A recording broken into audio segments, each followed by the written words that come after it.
Pertempuran Rusia dan Ukraina masih terus bergulir. Keduanya sama sekali belum menunjukkan tanda-tanda untuk berdamai.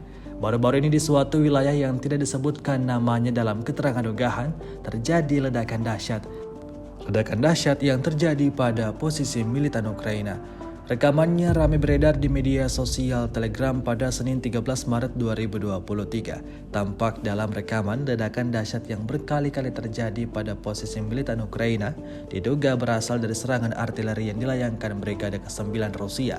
Akibatnya satu orang prajurit Ukraina dinyatakan tewas dan prajurit lainnya alami luka parah.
Rusia melaporkan secara total 400 pesawat Ukraina, 220 helikopter, 3.385 kendaraan udara tak berawak, 411 sistem rudal anti pesawat dieliminir sejak awal operasi khusus.